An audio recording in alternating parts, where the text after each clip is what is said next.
Okay, welcome all to the Beyond Phytomedicine Herbalist panel. We're going to be talking to a bunch of practicing herbalists and delving into the world of plant medicine, not so much from the psychoactive perspective, but more from the working with plants and working with clients and looking at the health of the planet, more of a bigger scale. Herbal medicine is the oldest form of medicine known to our species.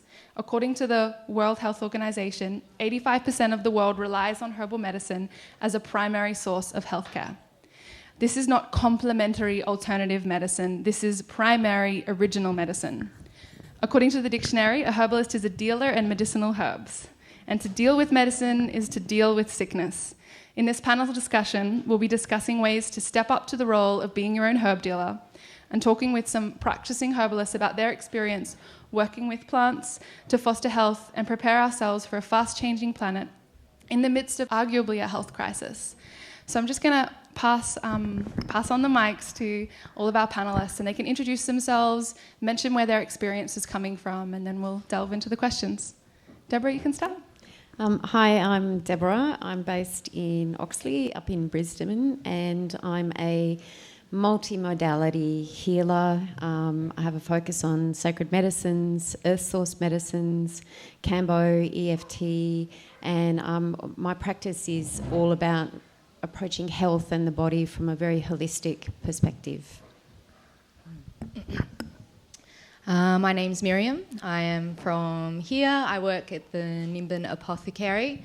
My practice is really rooted in traditional medicine, so looking at Chinese medicine, Ayurveda, but mainly in traditional Western medicine as it comes from ancient Greece, essentially, and how we can kind of marry the ancient and the modern to really get an integrated practice. Hi everyone, my name's Stephanie. So I've been working with herbs in some capacity for about 15 years, including a really long time in Happy High Herbs, which was a really great way to learn about all different kinds of herbal uses. And I also have been working in public health for about 8 years, so looking at holistic approaches to community and community development and community health projects. And I've been practicing for the last 2 years as a clinical herbalist, so still very much in massive learning curve upwards, but really exciting to be able to put some of that in practice and see how that goes. And like Miriam, my practice is very much rooted in traditional Western herbalism, which in Australia is very much a dying art. So glad to see some people around who are trying to bring some of our own traditional medicine healing back. Hi, my name is Elen Jones. I'm based here in Nimbin. I've been here for almost 20 years working on the front line. I'm not a clinical herbalist, but I am and always have been a dealer of herbs in different ways. So my current work, I've been working at the Happy High Herb Shop in Nimbin for many, many years. In recent times, I have opened an education centre in Nimbin, which is based on the principles of plant medicines from many different traditions. And that centre in Nimbin has just been launched for community-based education, both in situ and online. And I'm Kerrie, and those who heard me yesterday, I hate these things. So I'm the South East Queensland Coordinator of Herbalists Without Borders, also implementing community-supported herbalism in Somerset region, South East Queensland. And I'm just a baby in the herb world as a practitioner, so 2 years as Western herbal medicine. Thank you. So our first question to set things off are, what are some of the key health patterns that you're seeing presented in our society, and what do you fundamentally believe disease actually is? And we're just going to keep this quite open, so if you feel to answer, reach for the mic and impart your wisdom. It's a favourite saying of mine that pretty much most of the people who come through my treatment room, I could heal them by putting them on clean food and sticking them in community. The fundamental crisis that we're all in is our daily exposure to toxins in our air, food and water, the stress in our lives and the isolation that we're in, and we're walking around in bodies that are very powerfully addicted to the biochemistry of fear. And what we're all trying to get to is to a state of an embodied awakening, which is a state that we can only hold in collaboration with our community. Yeah, I would agree with that isolation piece. I really like what the Tibetans say, that all disease is fundamentally an ignorance of our own Buddha nature. And for me, that really speaks to what John Seed was talking about this morning, about this illusion of separation.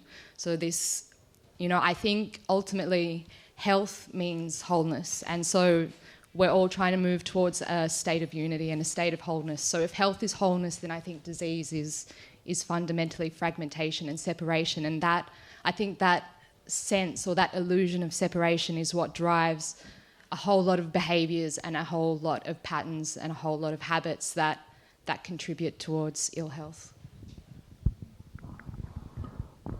I'd just like to support in terms of the isolation and the disconnection of people from community, from themselves, from the food that they eat, the activities that they do. So when people are connected, they're more in balance. And I think that that's part of our job as healers, is to help people. Because the other thing that I find with my clients often is they actually know what it is. They've either forgotten or they've been disconnected from that knowledge. And so part of my role really is just about reminding them what they already know and help them to put that back into practice. Yeah, I mean, I'd like to challenge the idea that we're not designed to deal with toxins. I think humans are totally designed to deal with toxins. We don't need to really have as much anxiety and fear about that. That, yeah, okay, if you put someone on a diet of good food, that's definitely going to help. But it's certainly not the only issue here.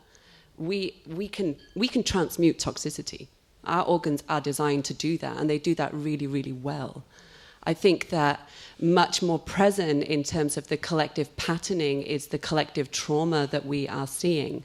And the question of how do we use herbal medicine to deal with trauma is something that I haven't heard discussed a huge amount within the Western herbal model. I'd like to hear that discussion. Which is exactly what I was leading to. So nice segue. If disconnection is a key theme that's coming up here, why herbal medicine? What has led you to work with herbal medicine for you all here? If it's so prevalent that disconnection, lack of connection, is an underlying driver of disease.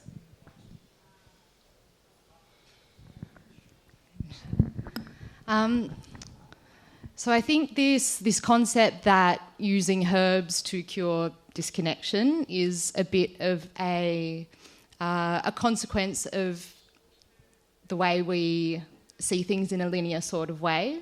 So A equals B. So I don't think per se herbs are the way to cure the disconnection, that they are an ally. And I think that when we learn herbal medicine, we learn about phytochemistry and we learn about the actions of herbs, but I think we don't learn enough, and it's something, I'm a year and a half in practice and it's something I'm trying to learn constantly, but we don't learn enough about the role of the therapist and actually the power that the therapist has. Yesterday we heard Leela talking about the power of words. So words create worlds. So when we're in this very sacred therapeutic space, we actually have the potential to be able to shift people's perceptions. And I think that's what healing is. It's helping to shift people's perceptions. It's helping people to see the world in a new way. So I think when we look at the therapeutic process that way, and we don't, of course, herbs and diet and lifestyle advice and all of that stuff is super important, but the therapeutic relationship is also really, really important. And if we can, if we're talking about integration and if we're talking about constantly moving towards wholeness, then I think it's our duty as therapists to first of all do whatever we need to do to embody wholeness as much as possible, and then reflect that wholeness back to the client. Because when we're able to lead the client or walk with the client to a kind of sense of wholeness, when they're even able to glimpse that for a moment, that's where healing happens. And so, yeah, herbs are allies. Yeah, I go with that too. I'm not actually using herbs to end disconnection. It's really about a holistic practice, and it's the recognition that one of the fundamental causes of trauma, and this is a both and, it's not an either or, but one of the fundamental causes of trauma that we're in is our exposure to toxins. And that we are now walking around in bodies that are basically hitting the limit of their capacity to deal with that toxicity is evidenced in our exponential growth in the health crisis that we're in. So everything for me in my practice is about how do we activate the body's self-healing mechanisms, and the recognition that, you know, we've talked in the past of the butterfly wings in the jungle, that the butterfly flutters and then there's a tornado on the other side of the planet. So in the awakening that we're going through now, we are the butterflies. Everything we do impacts on everything else. So the earth is in a healing crisis, and we're walking around in bodies that are also in a state of a healing crisis. And your body is your temple. We have coherent science now that explains that we are God walking around in a reality that we're both co-creating and consenting to. So the food that you eat, the water you drink, the company you keep, your yoga, your meditation practice, everything you do is then participating in the healing of the earth, and everything that you don't do is then also participating in your own ill health and the ill health of other people around you. Because as you commit to your own processes of self-healing, and herbs are incredible teachers in this, because you can activate self-healing mechanisms, but then you can learn those as frequencies that you can begin to activate yourself, because everything that once we thought was matter is actually energy, and the language of energy is frequency. So it's for me, it's really getting grounded on that very holistic perspective of what's actually going on here in this matrix that we're in. So really agreeing with the big picture everyone's speaking about, and I'd like to just actually answer in a much more specific way that question, because I actually have asked myself that before, and the more that I'm in actual clinic, the more I feel like, why herbs? Should I just be a therapist? You know, should I just study transpersonal therapy? And is that what the healing is? And so having really sat with that question, where I'm at with it at the moment is, for me, herbal medicine is useful in this area in two different ways. One is that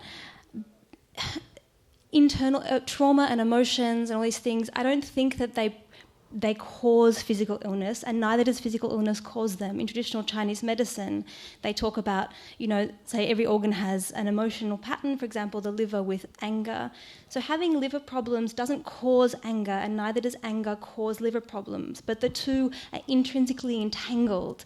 And so we can work on both these sides at once. So by working with the health of the body, we actually do directly interface with the emotional self and the emotional trauma that we carry. The nervous system is probably where I work the most often on those areas, is supporting that allows the other side to happen. And I actually work really closely with a counsellor. We share clients and we bounce them back and forth.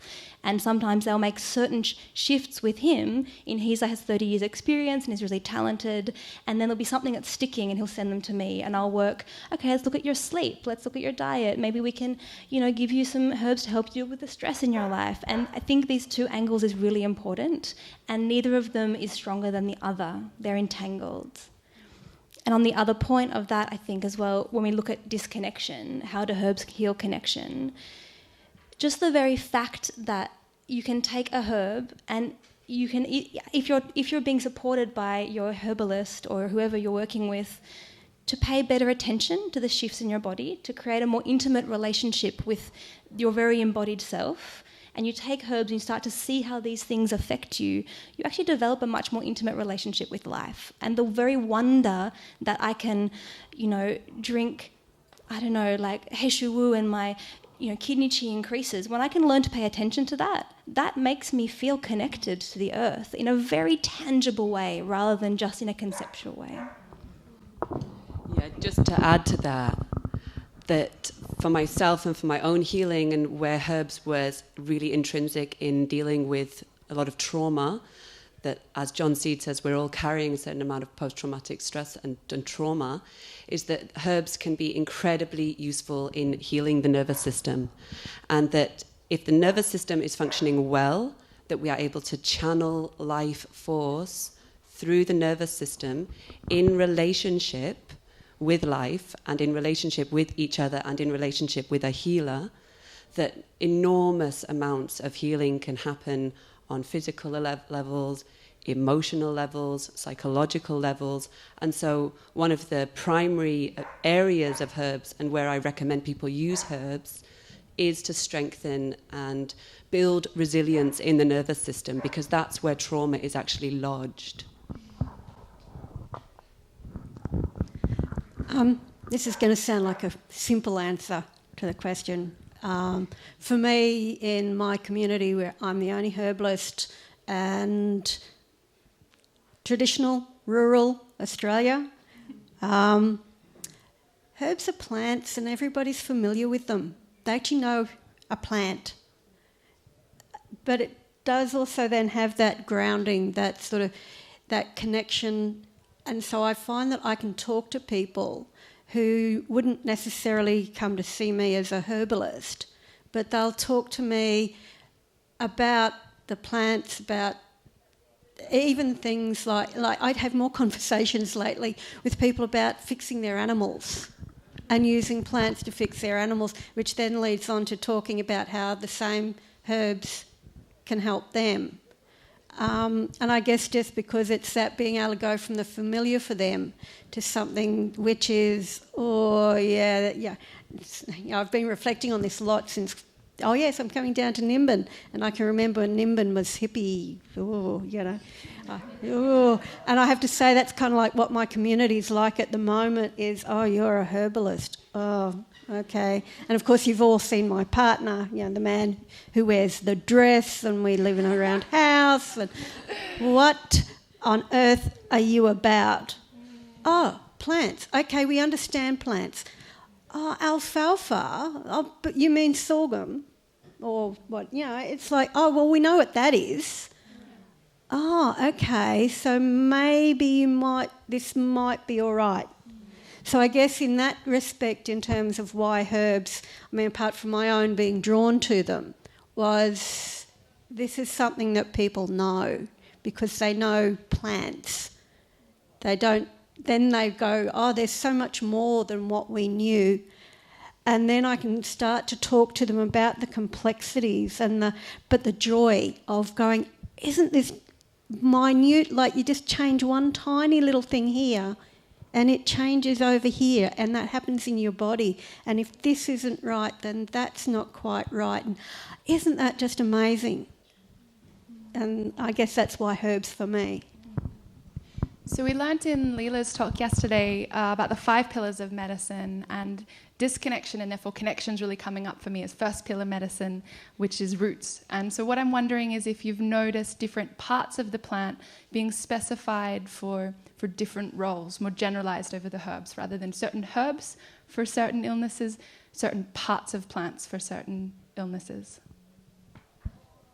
Definitely haven't, but I'm going to pay attention after hearing Leela's talk. Well, Leela's talk was yesterday, but she has another talk this afternoon. I heard it yesterday. Okay. I'm really paying attention for that, because I think that's a really beautiful map. Okay. So what about other types of medicines in their form? When would you, as clinicians or as at-home herbalists, differentiate when you would use a homeopathic, a flower essence, drop dosing, or a tincture? Because I'm really interested in how to know the difference of using that, and I know people often mistake homeopathics for flower essences and drop dosing. So how can you tell the difference of when using those with your clients? The concept of dose is a really interesting concept, and it's not one that we pay much attention to when we learn when I learned herbal medicine at least. It's always like 5 mils 3 times a day and put some ginger in there and off you go. So I think dose is really important, and probably the best way. There was a dude called Paracelsus, back in the day, ancient Greek guy, and he said the difference between a poison or a medicine is the dose.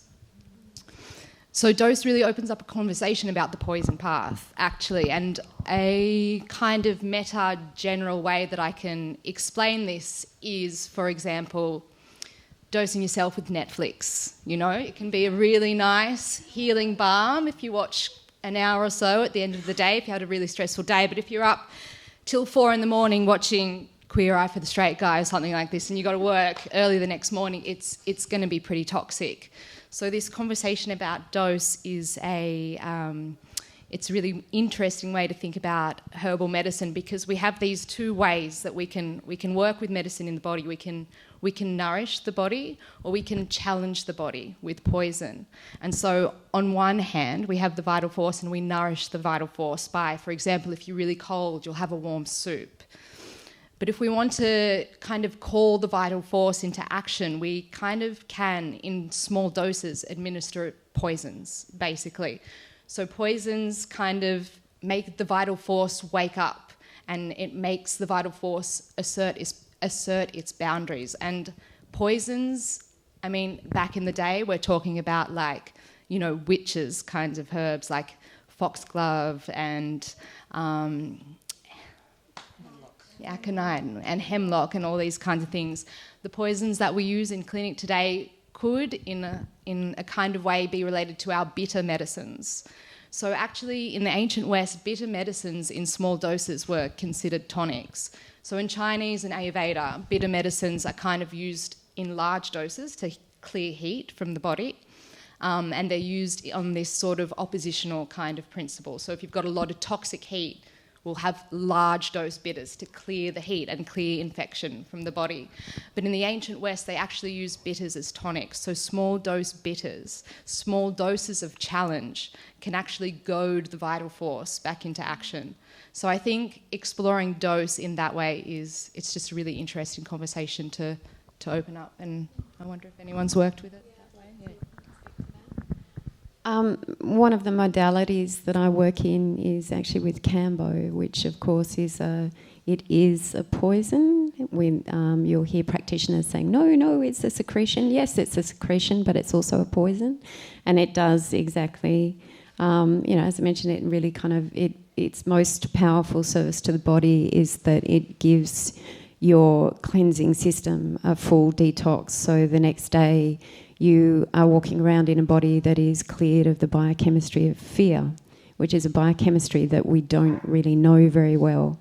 So how I work with my clients, and I'm really kind of branching away from the organisation that I was trained through, but what I see, and this goes back to what I'm talking about a holistic perspective, and also what's been mentioned of how earth source medicines invite you back into an intuitive relationship with your body, is that with my Cambo clients, we'll go through a few of the full Cambo processes, but then it's about moving on over to an occasional microdose, because everything is a frequency. So when your body is in a state of being cleared of the biochemistry of fear, that's a frequency. There's a whole lot of systems in your body that are emitting a particular frequency in that state.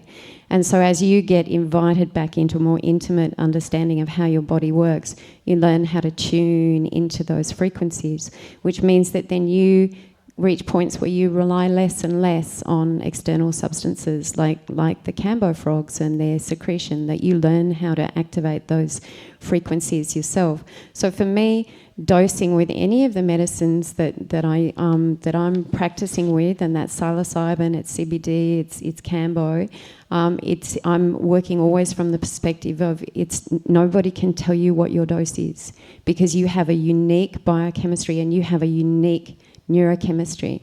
And if you want to heal, the only way you can heal is by you choosing to heal, which means that you have to really start to work yourself into an intuitive relationship with your body. And the only way you're going to do that is to really start to tune in. So all herbs, poisons, medicines, whatever you want, they're only teachers that are going to get you to a point where a state of health is a state that you exist in, irregardless of what else is around you.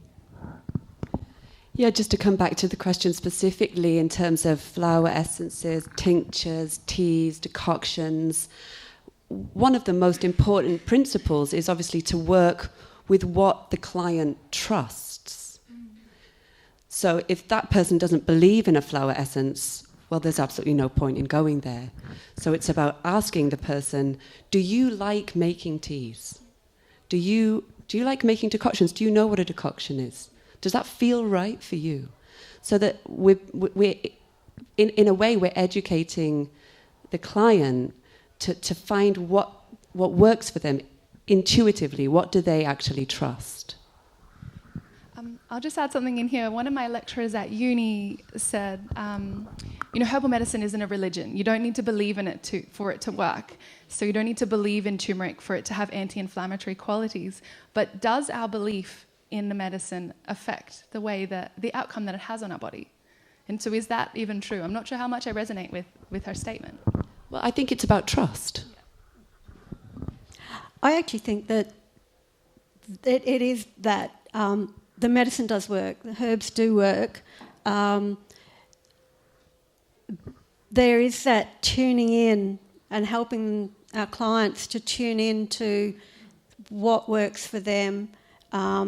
It is about their belief in the different things. I mean, I guess I've kind of learnt I'm not going to go up to some of my big buffy farmer blokes who've just been through drought and fire and say, try a little spray of bark rescue remedy. But what I will say to them is, here, try this lozenge, which you can suck while you're on the tractor.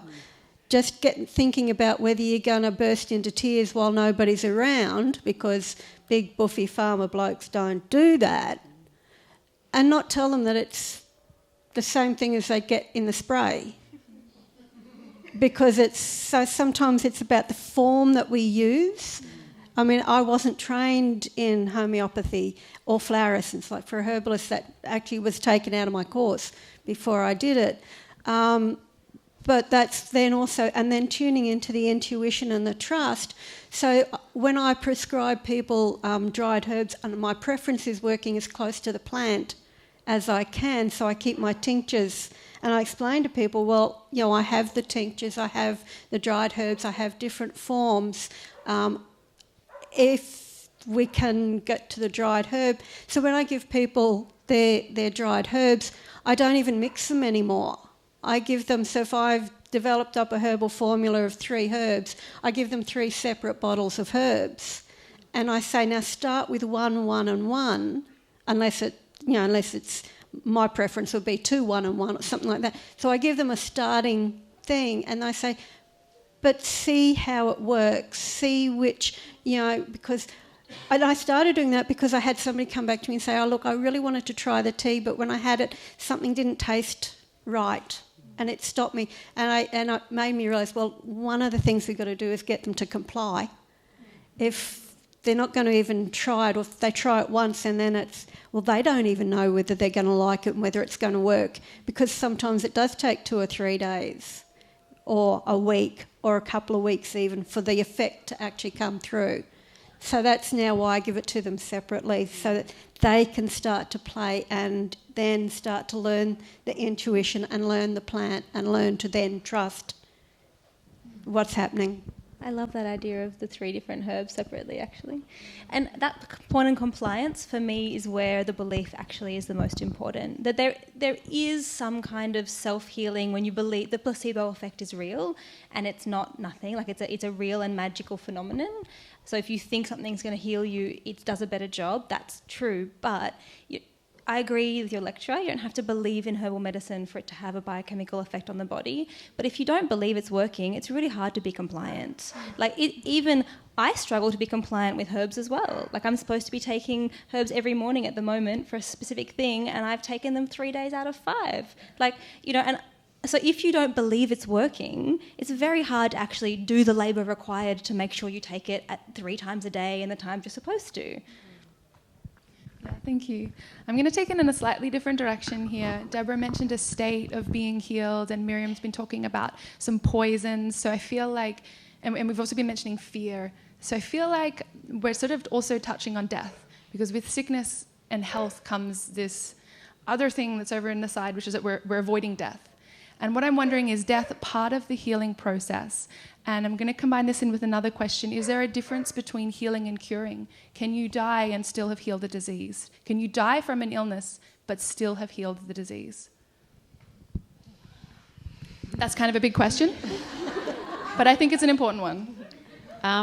Yeah, that's a really, really big one. And I'm just going to momentarily touch back on the previous question in that the placebo effect is actually everything. Again, there's coherent science now. If you read Joe Dispenza's You Are the Placebo, there are people all over the planet who are manifesting miracle healings, who are lengthening their telomeres, who are regenerating their bodies. And so when we start to talk about death, I'm beginning to contemplate the possibility that, maybe death doesn't actually have to exist, because maybe death just has a purpose of, resetting the trauma memory. And if we reach a point where we're truly walking around in an embodied, awakened state, that we're God in a reality we're both co-creating and consenting to, do we have to keep doing death? Which doesn't really speak to your question, but it's if we can manifest miracle healings, if we can lengthen our telomeres through meditation, what are we truly capable of?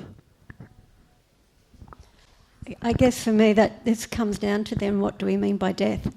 To answer a philosophical question with a philosophical question, what actually is death? And I guess, for Buddhist belief and rebirth, and we are part of a universe and a consciousness, and this is just a form that we have. I just like a better one next time, a bit taller. I've thought about a dog. Our dogs have good life, but seriously, it is that, well, what actually is death? But is it just a change of form? And therefore, I guess this form has certain illnesses and a certain type of health, and maybe the new form will have something completely different. So potentially, I don't know that I answered the question. Again, very hard to answer, but I think there's a point here that comes alive for me at different points in my work of trying to heal diseases in people. It's really confronting, because is there anything wrong with illness and death and suffering? These are a fundamental part of the nature of our experience as human beings, as all living beings on the planet. And I think that the making evil the concept of suffering or disease or discomfort is a problem of our current culture. This idea that if we do make all the right choices and we just take all the right herbs and we optimize our psychic codes of, then somehow we'll be able to manifest a life that is just everything we ever wanted, one thing after another, that's free of pain, free of loss, free of death. I think that belief that's really deep in our culture, this myth of endless progress and achievement, is more problematic than being sick. And all of us, it's part of our journey to suffer, to cry. Everything we love and everyone we love is going to die, I believe, and I think that's the right and proper way for things to happen.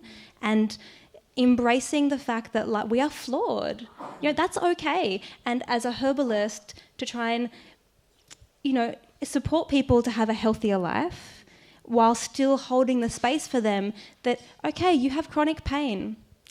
You might have it forever. Maybe we can make it go away. Maybe we can reduce it. But you know what? That's okay. It's okay to have chronic pain, and the story you were told that you're supposed to have some enchanted life and that happily ever after is bullshit, and that's actually a really important role of the healer, to normalise discomfort and suffering.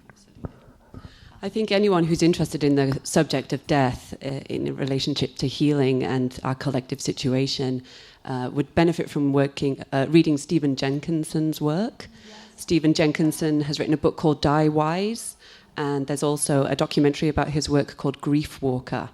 And he was a palliative care nurse working for 30 years with death and dying in the USA. And he has written a manifesto for sanity and soul called Die Wise, which I highly recommend as a book. I think that when we're healing somebody who has a chronic disease and is facing death, the question to ask, and this was asked to me by a tantric teacher, she said, are we healing towards life or are we healing towards death? And I think that question, to be clear in oneself of are we healing towards life here or are we healing towards death, is the first question to start with in the healing process. Can you explain that a bit more?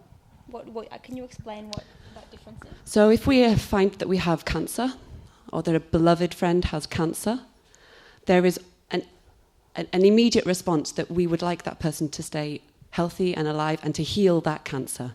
So first we have to recognize that that's a cultural implant within our psyche, that we all have a certain amount of cultural phobia that beloved people to us are going to die. So let's just take that as a foundation. We're all part of this community and this culture. So to begin with the question of, are we healing towards death or towards life, allows us to be with that person in their process. That, okay, are we healing towards life? Then that channel is to bring the body back into life, to cure that illness. If the question is, are we healing towards death? Then we are with that person in their journey of dying.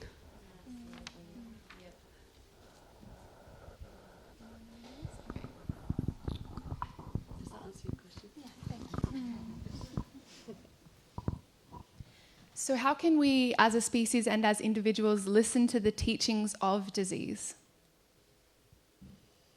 Very good question. With a lot of humility. Yeah, that is a really good question. I think we understand the macrocosm because we inhabit a microcosm. So this body is the only and the primary tool that we have to understand what's going on in the larger body of the earth, in the world. So to be able to, I think it just comes down to a very personal, individual, embodied experience. To be able to, can you ask the question again, please, Rachel? Like, we're talking about that suffering and grief and even disease may be an innate part of being human on this planet. So how can we listen to the teachings of the diseases so that we can integrate that on the individual level, but also as a species, like seeing the health patterns that are coming up? Yeah, well, I really believe that everything is fractal. So like I said, we understand everything through our own bodies. So when we go through a process, or when we go through a healing process, or when we're deeply, within disease or with imbalance, those personal lessons are actually applicable on a community level, on a society level, on a cultural level, on an environmental level. So I think firstly, a real key is to really become embodied and really open up to suffering and open up to joy. Like, just be open and to really feel that. And then whatever that lesson is for you, try and recognize it and try and see how it works on all the levels, from your micro up to the macro. Yeah, I'd really put it as disease is our greatest teacher, and exactly what was just said of we're a microcosm of the macrocosm, and if we recognise our responsibility in this reality we're co-creating, it's to then do everything we can to work towards a state of health, because as we heal, all who we are connected to, actually through all space and time and all dimensions, are healing with us. So it's that journey, again, as we keep saying, of becoming increasingly embodied and also bringing our integrity to our journey of health, or our journey of dying, because that's a really good one too. I have people that I've worked with them all the way through to that point of death, and it's a beautiful journey when it's embraced as this is my journey and this is what I'm doing, because we're all carrying trauma, and we're also epigenetically carrying trauma. So epigenetics is like if you photocopy a piece of information and then you photocopy the photocopy and you photocopy the photocopy, right? We're handing trauma generations down the line. So we're at this really exciting point in the history of humanity where we're really waking up to the truth of the lineage of trauma that we're carrying, and that's expressing itself in our diseases and our ill health. So there's that sense for me of this is sacred responsibility, turning my attention to what's wrong, in what's not what's wrong, but what's going on in my psyche and in my body. Yeah, perhaps disease cannot fixate on a form that perceives itself to be formless, and that this is really an issue of misidentifying the self, which was a big topic we went into yesterday's panel discussion. So this is a quote from Aldo Leopold. "One of the penalties of an ecological education is that one lives alone in a world of wounds. Much of the damage inflicted on the land is invisible to laymen. An ecologist must either harden his shell and make believe the consequences of science are none of his business, or he must be the doctor who sees the marks of death in a community that believes itself well and does not want to be told otherwise." So working on the front line of health and disease, you would see firsthand the broader sickness of society, and this can be really overwhelming, it can be heartbreaking, it can also be inspiring. How do you personally and with your clients balance waking up people to the critical changes that are required right now with feeling safe and nurtured and supported enough to feel empowered to make those changes? Because physiologically, they're different nervous systems. I think I feel that exact thing that you're talking about much more in my work in public health with disadvantaged community groups. So with different refugee and migrant community groups, Indigenous groups over the years I've worked with in Australia, I say this, that there is, the rates of chronic disease are horrifying. Indigenous communities people are dying at 65 all the time from things that in white privileged communities like this one, where most of us have a privileged background, to be able to make the choices to have an alternative life like this means we've probably had a privileged background. We're just not dying like that. We have so much agency and power over our life. And when you see the social fallout and the whole groups of people that are bearing the brunt of the bad choices that have been made, they're not us, there are other groups that don't have the power and the agency and the safety to make the choices that we're talking about. How do you decide that you're not going to smoke tobacco every day when you're sleeping on the street and you don't even know, that's the only thing that's making you feel okay? How are you going to be like, oh, I've got to go to the gym and do Pilates when you're a single Indigenous mother with 3 kids and you're on welfare and they're trying to take that off you, And again, I've kind of lost the question, but it is a really tricky thing to balance. And in my clinical work, I feel like my role is much more around yes, you're safe, it's okay, pay attention, pay more attention to your own process, be embodied, develop an intimate relationship with yourself and with life to make the changes you need. And in my public health work, it's much more around challenging the power structures that mean so many people fall through the gaps in a way that they really have no control over. So I feel like I balance it personally through 2 different areas of health work. But yeah, it's a good question. I guess just picking up on some of what you've said in terms of sometimes I think we do develop a hard shell because if we don't, then we can't necessarily keep doing the work. And I think this comes down to then things like also recognising what we can and can't change, what we can and can't do. And in my case, it's about doing it in a small way, small steps, and recognising and trying to encourage that even though everything seems so big, if we all did some little stuff, it all adds up. And we may not get to that big end solution, but we are moving on, and it's about bringing hope to people and to situations. And I guess that's also about things like we actually all are going to die in some way.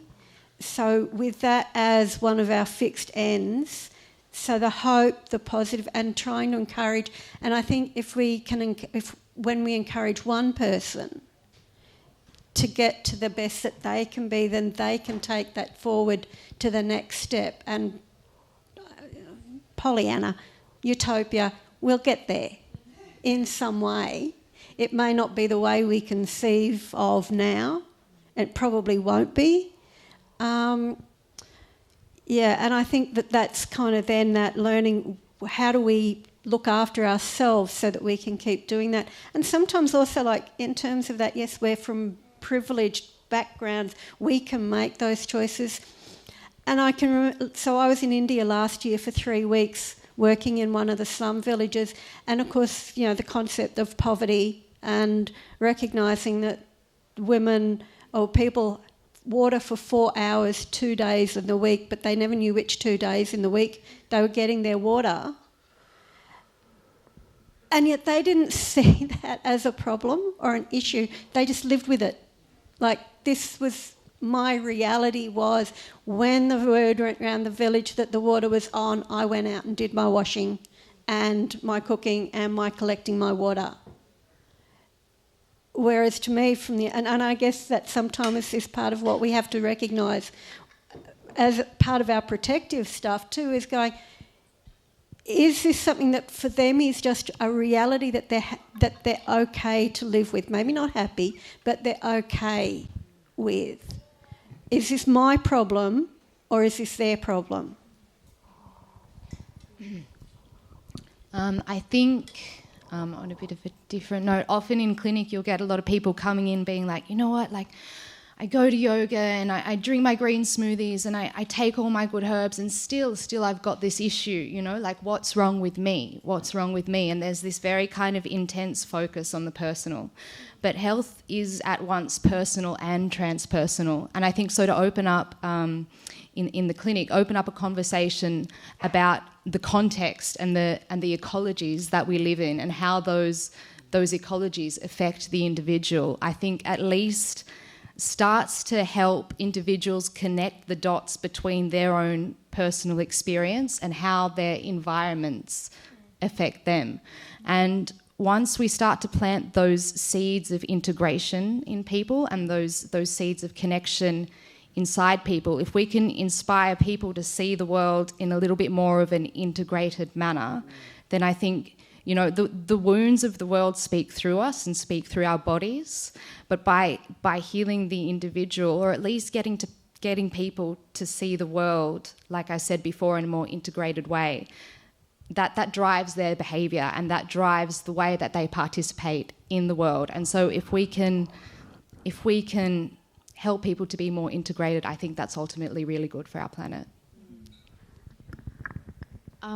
A lot of the people I'm working with are people doing sacred medicine work, and for me it's really about, if you're doing sacred medicine work, then you have sacred responsibility to really step up now into your power and do the work that you need to do to heal your body and heal your community, because the people who are falling through the cracks are falling through the cracks because our communities aren't large enough and they're not embracing enough. So my greatest teacher in my life is my 23-year-old son, who has his own regenerative farm just down the road from us in Oxley.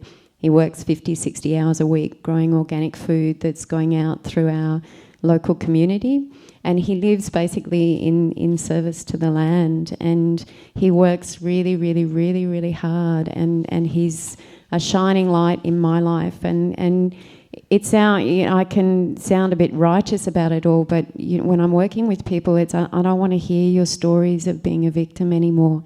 Tell me how you're powerful. Tell me how you're going to share your power with the world. So we've been hearing about all kinds of plant medicine over this conference, and what I'm now wondering is any one plant medicine more sacred than another, or is it perhaps the intention behind the use that holds the sacredness?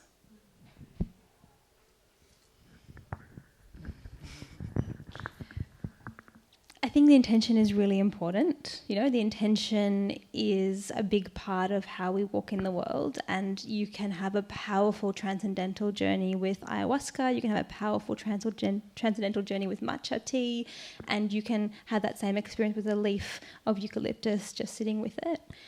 But I do also think currently in our society, we have an obsession with the powerful and the strong, and again with the dosage thing. Like, oh, well, if a little bit is good, then heaps must be better.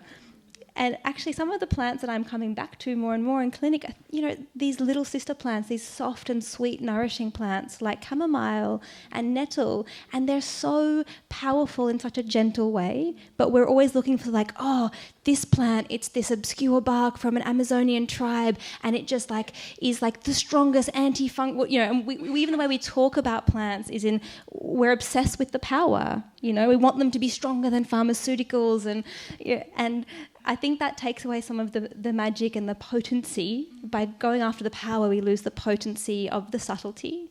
And so much of the healing physically and psycho-emotionally we're talking about is very subtle. You know, they're just these tiny little shifts. I could have totally transformed my inner world and nobody would even notice almost. Or you'd notice, you know, like, I'm not going to suddenly look different, or, you know, and it's only if you knew me really well, you might be like, oh, wow, there's just something I can't quite tell. And so I don't think that any one plant is more sacred than the other, but I do think we like to attach to peak experiences. And so the plants that give us these dramatic peak experiences, we're like, wow, that's real medicine. And chamomile is not, you know, even if we don't think that consciously, I think we're kind of making that hierarchical arrangement. Yeah, we are a society of such extremes, and even this whole fascination with detoxing, which is such a heavy process. And we've talked a little bit about how we live in somewhat of a toxic society, and perhaps our body's geared to deal with these toxins. But what I'm wondering is, if by avoiding the toxins in our society, is that an illness in itself? Absolutely. Yeah. Personally speaking, I have a lot of issue around this obsession that is in the New Age movement around detoxing. I see it all the time. People coming in, they're depleted. Most people are quite depleted, and they're fasting, doing extreme fast and extreme purification. They're vegan. Their bodies are in a state of quite extreme depletion. I think our bodies, when they're strong, like I said, they are designed to deal with toxins. We heard that a lot of medicines are toxins. Are there toxins in our food medicine? Can we see them like that? Are they signaling something to our collective systems that we need to rise to the challenge of healing? That really... There's something in the collective of the New Age movement around this obsession with toxicity needs to be recognised as a toxin in itself. It's not a helpful model. Completely agree with things that Nell's just said. And just a little anecdote I think is really interesting. When Fukushima happened, I had a neighbour here just down the road who was really interested in radiation. He had a Geiger counter, and he was part of a global network of people with Geiger counters actually measuring the radiation. And it was a lot of first-hand information that was actually terrifying, you know, like what the amount of radiation that was going out there. And I would talk to him, intelligent, educated, you know, knowledgeable human. But he got to the point where he wouldn't let his kids go outside when it was raining, and they were no longer allowed to swim in the ocean. And I got really caught up in this story. I was like, oh, I'm cut all seafood out of my diet. You know, my friend's like, let's go out for the Japanese restaurant. Oh no, you can't eat Japanese. You know, I'm going to nuke my ovaries or something. And I had this moment. I was like, this feels so intense. And at this moment of almost just relaxing around that and feeling like, oh, being afraid of the environment you live in is really dangerous, because that we are that environment. You know, there is no... My skin is a very pretend barrier from the outside world. Like, it is a permeable boundary. And so, yes, the toxins, while the rivers are toxic, so too will my blood be toxic. But to embrace that with compassion and sadness, but without fear and intense aversion. Because that being afraid of your own body, extended body, is insanity.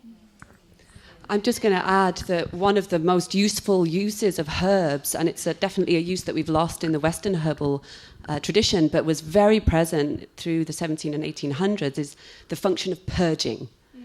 So this is where herbs and plants can be really useful when we're dealing with toxicity. We can purge the toxins out. So purging is either intense vomiting or intense diarrhea. Bloodletting is sweating. So we can definitely bring that back into our awareness as herbalists and as people using plants, that we can purge toxins out in all sorts of different ways. And there are lots of purgative herbs that have been kind of forgotten. Or illegal. They're illegal, things like lobelia, that we can still grow in our gardens, and we can start to learn. I sometimes wonder whether, growing up in Britain, there is a binge drinking culture. And I wonder whether in our collective psyche there's this memory that by vomiting intensely, I can clean out some really toxic psychic stuff, and that our young people in our communities are intuitively seeking out this mechanism to purge toxicity from their beings. Unfortunately, it's a channel of purging which doesn't really bring benefit, because it's an alcohol-induced channel, so it's not bringing in a lot of light. That would be one thing to add to the issue around toxicity. Yeah. I think this really opens up a conversation about our resilience as a culture, actually. And so if we have this kind of this pathological tendency to just avoid things that trigger us, you know, we're kind of in this like constant state, like, gluten, mold, everything. Oh God. And yes, for sure, in some people they can't tolerate gluten, and mold really gives them sinus, flare-ups. But, you know, there's a deeper thing there, and a part of it is the dysregulation of the human immune system. But also it's just like, how about we, you know, instead of just being in this gesture of avoidance, what is it to and it's again that poison path, what is it to kind of almost lean into that poison and wake up the vital force and, like, you know, start to create some resilience in our communities and in our culture? Because right now I don't think our culture is very resilient at all. You know, 2 generations ago there was the Great Depression and there was the war, and perhaps there was too much challenge there, and that really hardened people.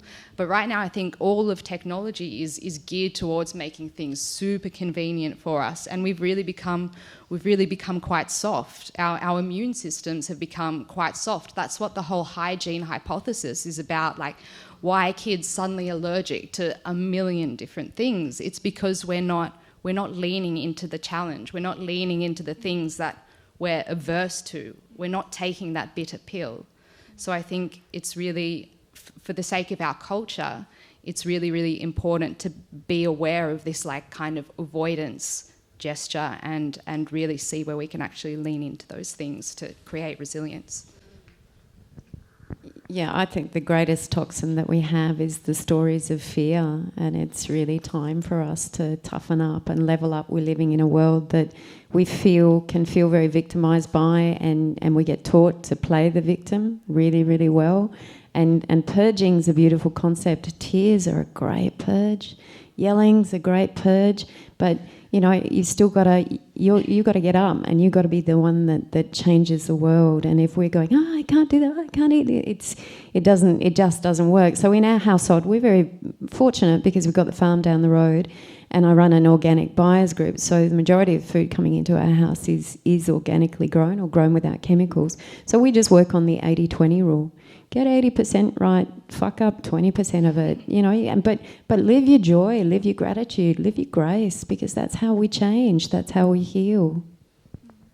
There's also a great power in sharing meals with our fellow primates. And, you know, I'm gluten-free and I'm dairy-free and I can't eat with you. It's very isolating. So there are some concerns associated with herbal medicine regarding its pharmacognosy and standardization compared with conventional drugs. Most herbal products on the market today have not been subjected to drug approval processes to demonstrate their safety and effectiveness. For herbal medicine to be considered evidence-based therapeutic medicine, it would need to succumb to the same vigorous methods of clinical validification as pharmaceuticals, because thousands of years of use is not really considered evidence in our society.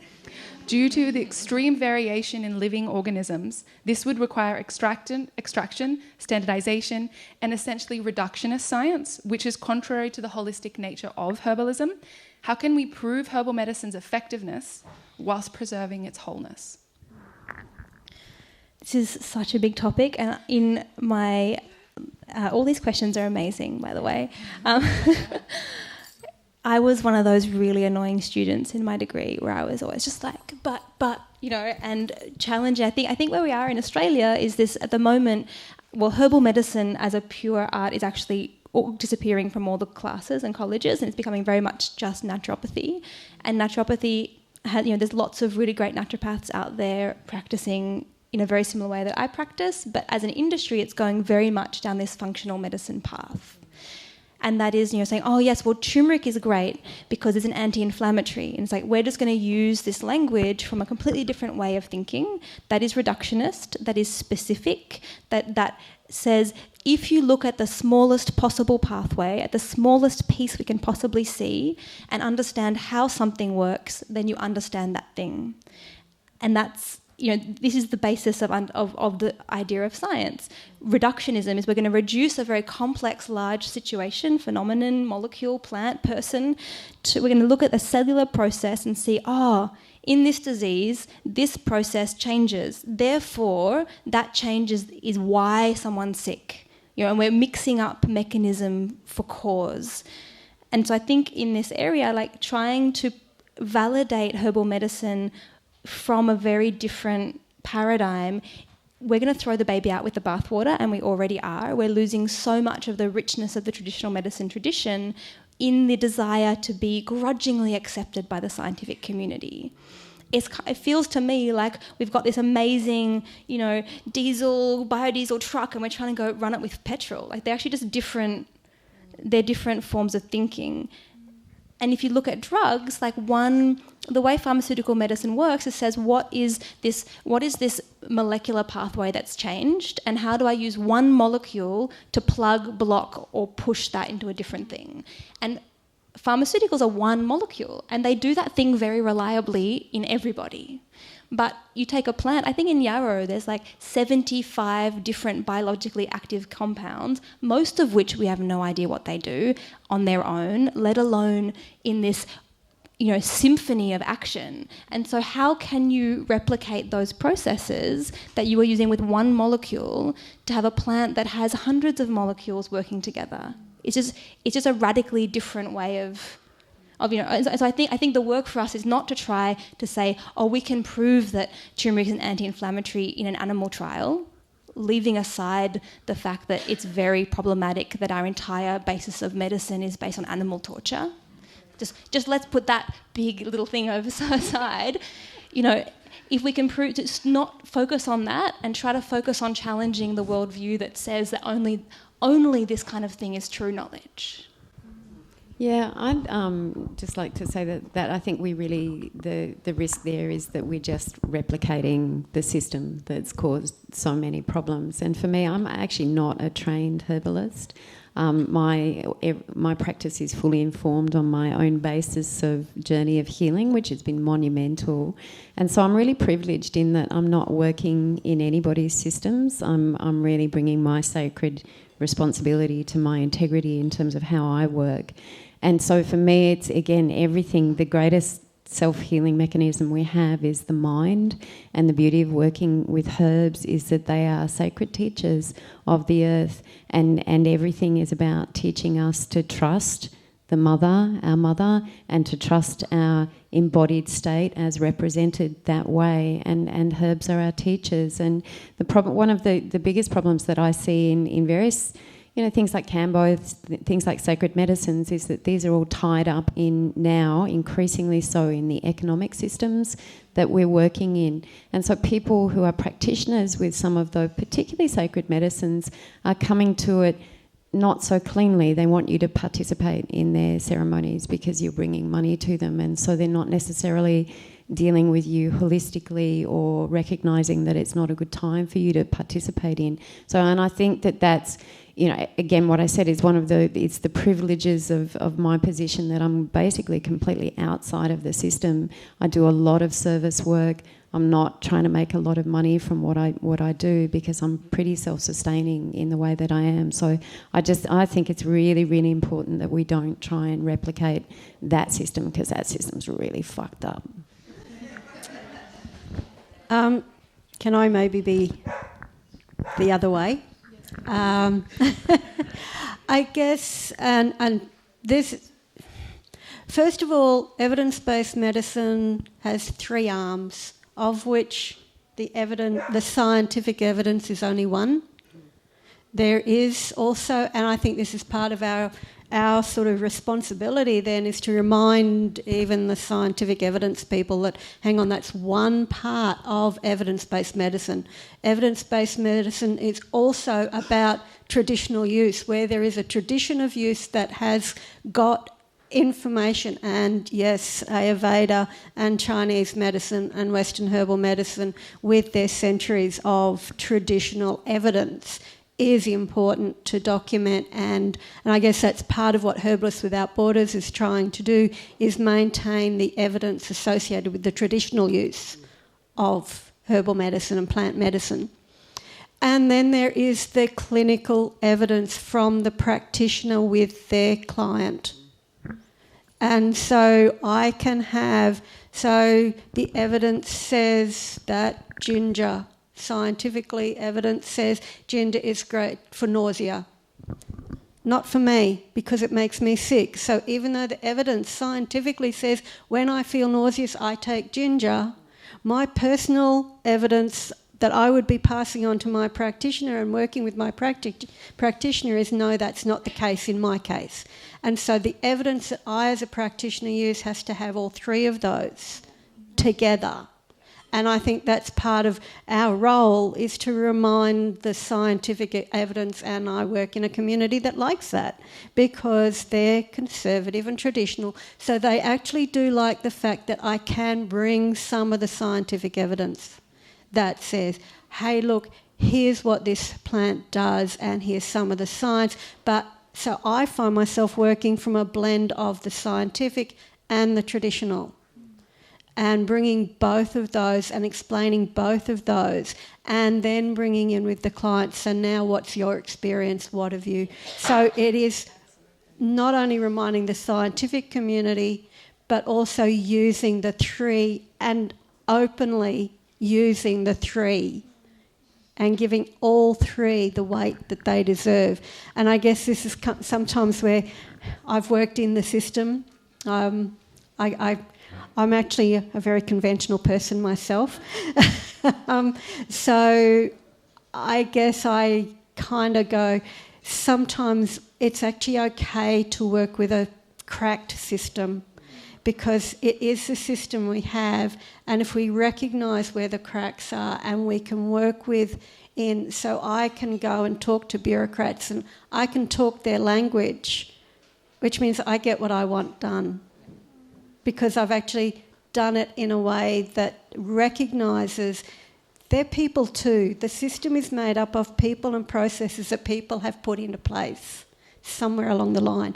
We don't have to agree with it entirely, but sometimes it's actually okay to work with it, to change it. But certainly the 3 arms of evidence really highlights the importance of all 3 aspects. Yeah, I'm just going to... Yeah, thank you for that, because I feel very strongly about this issue, and I'm in a community in Nimbin where I'm hearing people all the time going on about how evil pharmaceutical companies are. My children would both be dead if it wasn't for pharmaceuticals. They're sacred to me.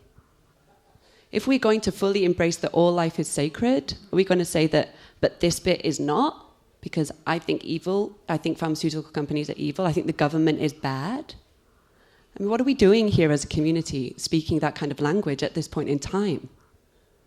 Anything that we reject is then a resource that we don't have available to us. And we need every resource at this point in time. There are amazing findings that come through classical reductionist science every single day. It is sacred. When we put it in the wrong place, it becomes problematic. There's no doubt about that. We see that all the time. But let's make use of all of these modalities. There are people that set up the healthcare system, that set up science, whose intentions were good. Let's make use of that. Let's welcome that into our community. That's, to me, where our community now must evolve. We, as a collective, can transcend the concept of blaming and alienating the other, whether it's a pharmaceutical company or a government body, like the TGA, which is very much involved in the therapeutic goods legislation in this country. There does need to be legislation. There are people who get involved in herbs when they're young. They're really evangelical. If there was no regulatory body, they could be saying, yeah, take hemlock, man. It's like really cool. It's like a poison. You know, working in Happy High Herbs, I have witnessed this shadow side. I have witnessed it. People who are not trained, people who do not have true authority, who've read something in a book and are then telling that to the public as though that's a good idea to take some hemlock because, yeah, it'll stimulate your vital force. No, there are needs for regulation in herbal medicine. We have extremely complex layers of society, and we need protection from all sorts of different complex edges that need to be dealt with extraordinary delicacy. And when they're dealt with delicacy, then we can enter into very deep layers of healing. So let's embrace the pharmaceutical model. Let's embrace the pharmaceutical companies.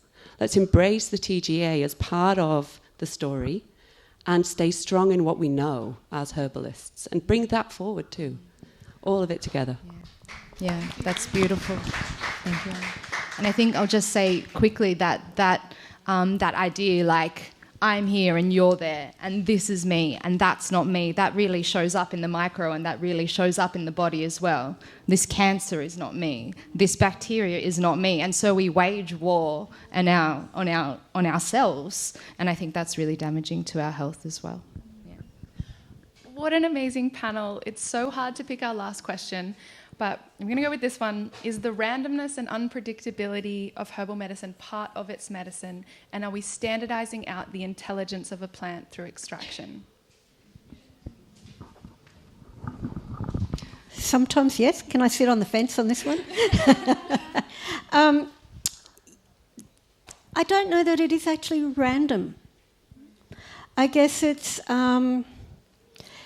like, we've probably all had that. We've been at a party. The doctors have it too. We've been at a party. Somebody comes up, I've got a skin rash. What herb is really good for that?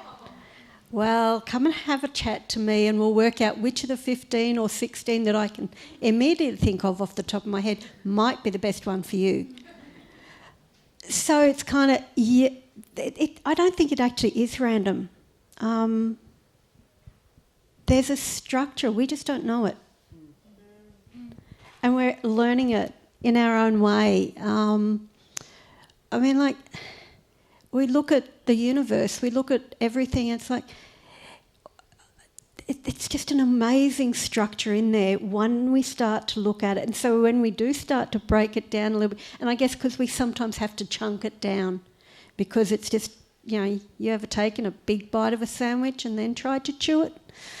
We sometimes do have to break it down, but we have to remember to put it back together as well. But yeah, I don't think they're random, but I think the beauty is the fact that they are so complex that we actually have to sit with them and learn from them and learn that complexity and make sense of it that way.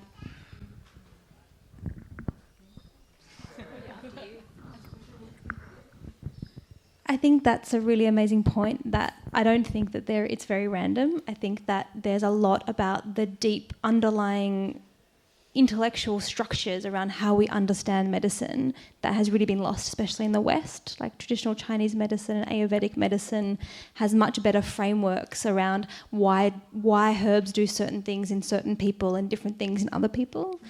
And in the Western herbal medicine tradition, we're in this awkward place where we've lost so much of that through our own weird history of witch hunts and pharmaceutical revolution, and what we're left with is a very interesting scientific model that is valuable but is not in its place. And so then this other framework of how do we understand holistic medicine, not just molecular medicine, where I think the people sitting here are scrambling to try to reconstruct something that we really should have been handed down intact, and we don't have that luxury. So yeah, I think to really embrace the incomplete nature of our knowledge as herbalists in this point in time. And to answer the standardization question, I think that goes back to what I was saying about the complex nature of herbal medicines and the complex chemical nature of herbs. That when you standardize a medicine, what that means is that someone has made a decision about which chemical is important, and then that's what they're looking for in that medicine. So it's taking out the complexity and also showing that we don't trust that plant, because I trust that the plants have made their own complex mixture of chemicals that are just right. If you match them to the right person in the right context, they're just right. I don't think that we go, oh, you made all these chemicals and most of them are useless, but this one's really good, so I'm going to extract it and standardize it and take it outside of its context. So I would say that the healing intelligence or sacred intelligence of the plant is in that complex interaction of all those chemicals. So yeah, standardization is a problem. Maybe just to re-clarify, not so much randomness as in anything could happen, but where I'm coming from is a feeling of when we don't quite know exactly what's going to happen because we're working with such a complex living being that we might be humbled into a place of uncertainty about the outcome rather than like, I'm going to take this at this dose and this is exactly what it's going to do, got my health down. There's a sense of like, I don't know, and I'm going to trust. And like what impact that has. On the person that's healing or on the healer practitioner? On the use of that plant. Like when we're working with something that we don't quite know exactly how it's going to work with a client. You know, ginger might make this client nauseous. So we don't quite know. There's a sense of unpredictability to it. And so there's a sense of coming into a trust and an attunement. Yeah. So for me, because again, as I've said, I'm not a trained herbalist, and I'm working with very few earth source medicines, and I've spent a long time researching them, and I love the randomness of how they work because it keeps informing my practice. And I'm really big on collaborations. I have a big network of healers that I regularly refer my clients onto, or they refer back to me, and it's that it's really kind of understanding we're a sacred ecosystem, and in this sacred ecosystem of us we have one responsibility, which is to heal. And so that randomness that appears is one of my greatest teachers. And so if we then said, well, until we can understand and really fully compartmentalize what this does and how it does it, therefore we're not going to use it or we're not going to prescribe it. I mean, cannabis medicines are a wonderful example of that. The scientists will tell you we're actually decades of understanding how the various different, I think there's 125 different cannabidiols in cannabis, and we don't know how they interact specifically. And so what they're saying is, well, you throw it all at the wall and some of it's going to stick, and that's what counts right now. So for me, working with cannabis medicines, I'm endlessly informed by how different they will be with different people, because there's no body of science that can fully back up my practice at the moment. So it's really important for me to bring my sacred responsibility and my integrity to my practice, to keep watching that and tracking that and working those issues through with other healers that I'm collaborating with as well. Yeah, I'm just going to bring in a question that was written in your questions that we didn't get to, which is about the question of sustainability of herbal medicines, because this is a big subject, and I know we're coming to the end of the panel, but this is also a really important thread to weave in. If everyone's going to be using herbal medicines, is there enough available? Are we taking medicines that are endangered from different communities? This is a really important question, and I think that the question of randomness actually needs to be addressed here, because healing is really about precision. And when we as healers are deeply in relationship with a herb, we've embodied it fully. We have a really close relationship with how that smells, tastes, feels at different times in our lives and at different times of day, then we have a precision available. So when we're working with a client, we can sometimes have the experience where we are told which herb to give. It's a precision that flows through from a greater intelligence. And the knowledge that's required to build within one's own practice may come from understanding the energetics of the plant through a Chinese model, or the Ayurvedic model, or the Western model. And so all these pieces of the puzzle come to, as well as using the herb extensively over many, many years, that we are then able to perceive very clearly where we can precisely provide the correct herb for somebody. And what that means is we're not wasting herbs. We're not giving herbs to people which are energetically out of alignment, and that we as practitioners, we have a responsibility now to be very precise, to avoid too much randomness. A little bit is always good. But I think I'd like to just bring that element in as very important with the sustainability of these plants. To bring together randomness and sustainability with all of the clients I've worked with, working with Iboga, no matter how many blood tests, ECGs, dietary preparation and herbal preparation there is, I cannot tell you who's going to have a spike in blood pressure and who's going to have nauseousness and who's going to be shaking for 3 days. And because of that randomness, it invites me to pay such attention, specifically because Iboga is so precious, not precious, more precious than other plants, but it's rare and it's not being cultivated sustainably. So the randomness and the preciousness of the plant have me pay such attention to make sure nothing is wasted and to make sure I'm really checking in with how it's affecting people along the way. But unfortunately, that's the end of our panel, even though we could continue to talk for a long time.